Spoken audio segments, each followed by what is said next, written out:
नमस्कार. चवीचा अचूक स्वाद म्हणजे लीना स्वादिष्ट रेसिपी. लीना स्वादिष्ट रेसिपी मध्ये तुमचं स्वागत आहे. आज आपण बघणार आहोत वालाचं बिरडं. हा पदार्थ कोकणात केला जातो. कडवे वाल असतात ते पाण्यात भिजत घालायचे. 8 तास तरी भिजायला लागतात ते. जसं आपण मटकी मूग भिजत घालतो आणि नंतर भिजल्यानंतर त्यांना कापडात बांधून मोड आणतो, त्याप्रमाणे यांना मोड आणायचे आणि नंतर मग दुसऱ्या दिवशी त्याला पाण्यात टाकायचं, थोडस अर्धा तास भिजू द्यायचं आणि नंतर त्याची सालं काढायची. तर ते हे अशा प्रकारे असतात. असे त्याला कोंब येतात आणि हे असं असतं आणि मग ते निवडायला लागतं, वरचं साले काढायला लागतं. हे अशा प्रकारे काढायचं. हे असं 2 बोटात पकडायचं आणि असं दाबायचं, आपोआप साल निघतं. हे बघा अशा प्रकारे. हे अशा प्रकारे साल निघतं. हे सगळं असं मी सोलून ठेवलंय. याला खूप वेळ लागतो म्हणून मी आधीच सोलून ठेवलंय. आता हे आपण धुवून कुकरला लावू आणि आपल्याला फक्त एकच शिट्टी घ्यायची याची. चला मग आता आपण कुकरला लावू आणि त्याच्यासाठी आपल्याला टोमॅटो, जिरं, मोहरी, हिंग, हळद, तिखट, मीठ, लसूण, आलं, खोबरं आणि गुळही लागतो त्याला, कारण की ते कडवट असतात ना, म्हणून थोडं गुळ आणि टोमॅटो टाकायचं. जर टोमॅटो नाही टाकले तर थोडंसं चिंच टाकायची आणि गुळ टाकायचं, म्हणजे त्याचा कडवटपणा आपल्याला लागत नाही. आणि खोबरं हे ओल्या नारळाचं असलं तरी अतिउत्तम आणि आपलं सुकं खोबरं असलं तरी चालतं. चला तर आता आपण ते कसं बनवायचं ते बघूया. पहिल्यांदा ते कुकरला लावायचं, त्याची एकच शिट्टी घ्यायची. चला आता आपण ते वाल धुवून कुकरला लावूया. गॅस पेटवू. पण हे खाली पाणी टाकलंय कुकरमध्ये, 1.25 ते 1.5 ग्लास, आणि आपण ते भांड ठेवलंय. आता आपण याचं झाकण लावून घेऊ आणि आपल्याला फक्त एकच शिट्टी करायची याची.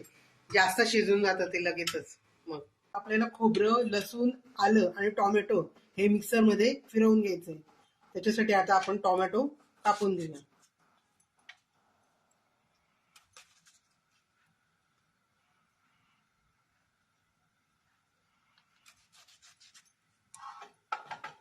टोमॅटो कापून झालेत. आता आलं कापून घेऊया. अशा प्रकारे आलं पण आपलं कापलं गेलंय. अशा प्रकारे आपण हे सगळं मिक्सर मध्ये वाटून घेऊया. खोबरं, लसूण, टोमॅटो आणि आलं. अशा प्रकारे आपलं हे वाटून झालंय. आपलं कुकर गार झालंय. आता आपण उघडूया. आपले वाल पण छान शिजलेत. गॅस पेटवू आणि कढई ठेवू. कढईमध्ये तेल टाकलेलं आहे. आपलं तेल तापलंय. आपण जिरं, मोहरी टाकू. हिंग टाकायला, हळद टाकली,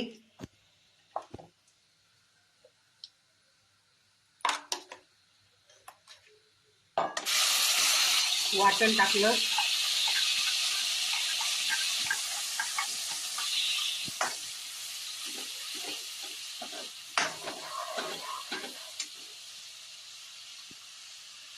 आता वाटण आपण चांगलं तेलात परतवून घेऊ.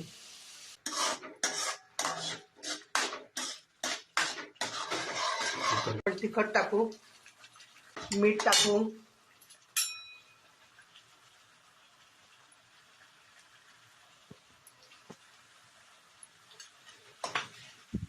छान परतवून घेऊया.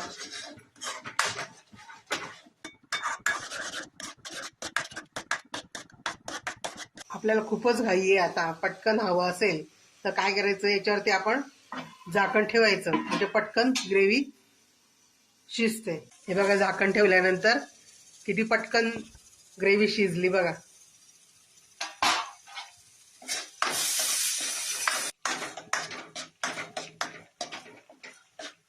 आता आपण त्याच्यात पाणी टाकूया.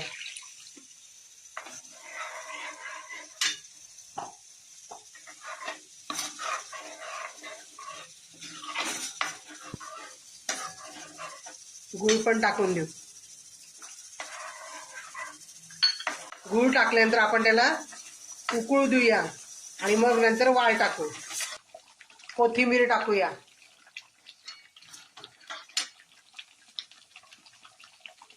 अर्धी कोथिंबीर आता तेलात टाकू आणि नंतर पूर्ण भाजी उकळल्यानंतर टाकू. आता आपले शिजलेले वाल टाकून देऊया.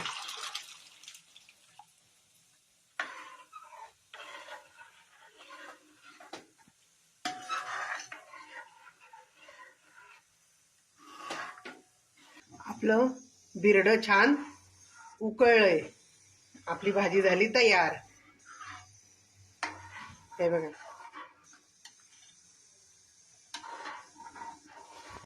जास्त घट्ट पण नाही आणि पातळ पण नाही आणि मस्त त्याला तरंग पण आलाय छान. आता आपण गॅस बंद करून देऊ. मस्तपैकी वरतून टाकू कोथिंबीर.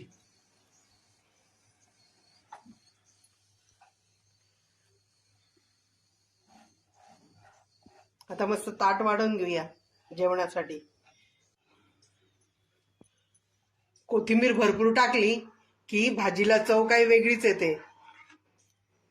आणि आपण जिरं कोथिंबीर टाकतो ते आपल्या शरीरासाठी सुद्धा चांगलं असतं. आपल्या पचनासाठी कोथिंबीर आणि जिरं खूप महत्वाचं असतं. म्हणून आपण म्हणतो की कोथिंबीर टाकली की चव छान येते. चव तर छान येतेच, पण अन्न पचनासाठी सुद्धा आपल्याला ते खूप चांगलं असतं, हितकारी असतं.